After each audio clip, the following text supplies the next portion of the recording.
Thank you, Sean. Justices of the Malaysian Court of Appeal, this is Hamid Sultan, Justice Mao Wing Kwai, friends, ladies and gentlemen. Firstly, I wish to congratulate the organizers for organizing this debate competition today, and it is indeed my pleasure to address the youth of Singapore, Philippines, Indonesia, and Malaysia. Too often, we are discouraged by the news of human rights violations in our region. Just recently, on 19 February 2013, Human Rights Watch criticized the Laos PDR government for what they say was the enforced disappearance of Sombath Samphani, a prominent human rights activist. On 18 December 2012, the United Nations High Commissioner for Refugees reported the rescue of 40 Rohingyas in the Bay of Bengal who had escaped the ethnic conflict in Rakhine State in Myanmar. The idea of human rights is premised on the basis that all human beings are born free and equal in dignity and rights as enshrined under Article 1 of the UN Declaration of Human Rights.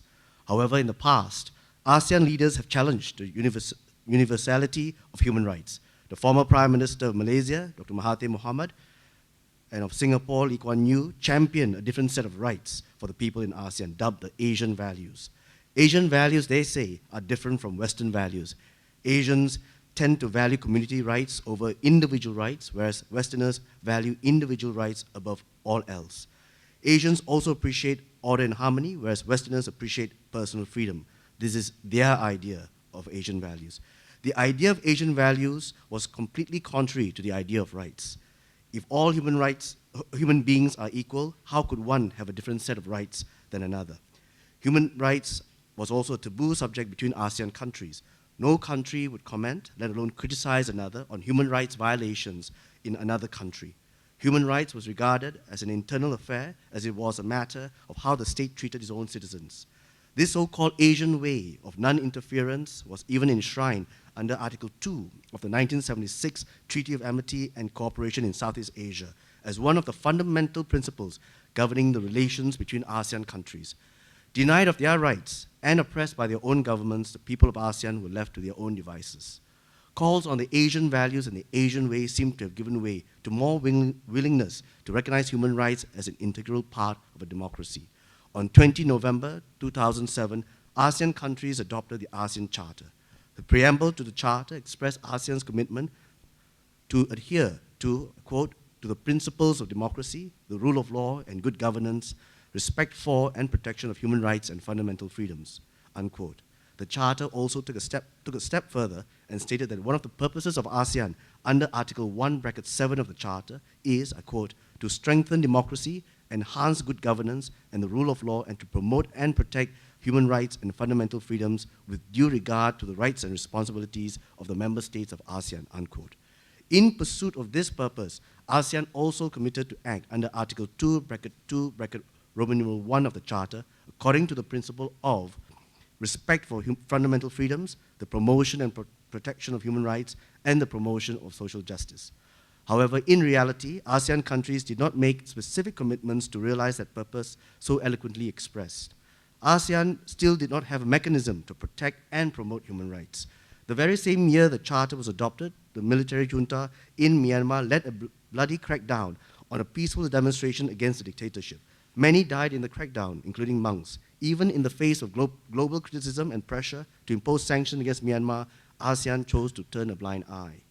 2 years after the Charter was adopted, the ASEAN Intergovernmental Commission on Human Rights was established as a platform for cooperation between ASEAN countries to promote and protect human rights. However, AICHR was not conferred with the necessary powers to make it an effective human rights watchdog in the region. As an intergovernmental body, its mandate is limited to working with governments, other ASEAN bodies, national, regional, and international institutions, and civil society. It is not empowered to receive and investigate complaints by individuals. Soon, in 2014, a review of AICHR's terms of reference is due. If ASEAN countries are serious about their commitment to human rights, they must be courageous and give more power to AICHR by broadening and strengthening its protection mandate. The most serious commitment to human rights to date is the ASEAN Human Rights Declaration, which was developed by the AICHR, adopted just last year on 18 November 2012.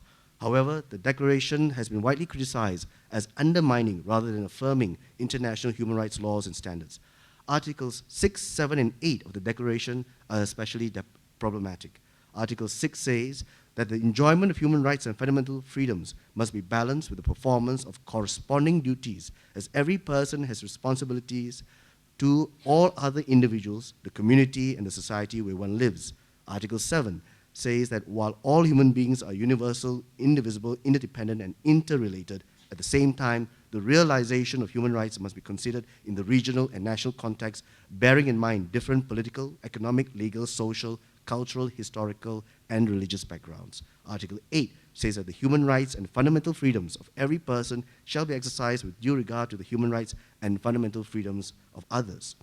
No other regional human rights instruments, including the European Convention on Human Rights, the Cairo Declaration on Human Rights in Islam, the African Charter on Human and People's Rights, and the American Declaration of the Rights and Duties of Man has such sweeping limitations to human rights as Articles 6, 7, and 8 above. The Declaration falls short of international human rights standards, which require any limitation to human rights be based on narrow and specific grounds. The choice of very broad and subjective words in the Declaration, such as responsibilities to all other individuals and bearing in mind different backgrounds, give license to governments to suppress human rights for the sake of collective interests. If the human rights of individuals are not first recognized, how can community rights be justified? The declaration is a reflection of the fact that ASEAN governments wanting to appear progressive on the human rights front have disappointingly opted for the lowest common denominator approach. Indeed, setting out human rights ideals for the people of ASEAN, they have chosen a document which is agreeable to all governments. Whether or not ASEAN countries are committed to the promotion and protection of human rights in the region, despite the language of the declaration, remains to be seen. To be fair, it is too soon to tell. However, human rights in the region have come quite some way since ASEAN was first established on 8 August 1967. At the time, human rights were not even on the ASEAN agenda at all. It was not seen as a matter of priority in relation to other issues deemed to be more pressing, such as security and economic prosperity. As the world became more global and interconnected, ASEAN became less able to hide behind their Asian way and Asian values. In that context, the reference to human rights in the ASEAN Charter was a significant step forward. Human rights are now officially on the agenda. The ASEAN Declaration, although has its shortcomings, signal that ASEAN leaders are now more willing than they ever were to be held accountable for human rights violations. We still do not know how this will happen or to what extent governments will be willing to answer for their actions. At the very least, it is a start. It is not impossible for a region so diverse in culture, religion, and society to one day achieve a single human rights entity that is strong, influential, and respected. Europe has done it before across 47 countries and 800 million citizens, all signatories to the European Convention on Human Rights. The convention, which is a legally binding document, is consistent with international human rights standards. Further, individuals are given the power to hold states accountable for human rights violations through the European Court of Human Rights. The mechanisms available in Europe, although ahead of ASEAN, still faces its challenges. In particular, the European Court often faces criticisms from governments who feel that it interferes with matters which should be within its exclusive jurisdiction, such as national security. For example, last year, the UK government criticized the European Court for deciding that the UK could not lawfully deport Abu Qatada, Muslim cleric, which it deemed a threat to its national security, to his native Jordan, because there was a risk that he would be tortured there. As the ASEAN mechanism for human rights develops, as it most certainly will, these are the same questions that we'll be asking ourselves. How do we balance national security against individual liberty? How do we ensure that governments can be held accountable for their actions and at the same time allow them to govern and carry out national policies? As we get closer to the establishment of an ASEAN economic community in 2015, where will human rights be in the agenda?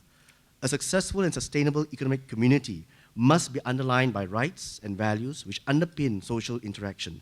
Commerce and trade are not value-neutral transactions. They also confer rights. Additionally, as each ASEAN country becomes a global player in its own right and embraces more of the international covenants, perhaps the ASEAN Declaration, with its lowest common denominator approach, may one day be redundant.